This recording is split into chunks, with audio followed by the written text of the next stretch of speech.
Hello friends, today in this video right now I'm going to show you how to on off touch vibration on Realme mobile phone. So friends, before we continue this video, do not forget to like the video and subscribe the channel. Okay, so let's start the video. At first you have to move on setting.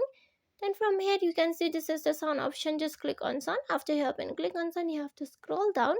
On the down you are going to find the touch vibration option, so you just keep scrolling. Okay, this is the last button down, and here is the touch vibration. So if you want to on this touch vibration on your mobile phone, you just click on this icon like this, and here the touch vibration will be activate on your mobile phone. Okay, and if you want to off this touch vibration again, you just need to click on this icon like this. Here the touch vibration will be off. You can on off by this icon the touch vibration.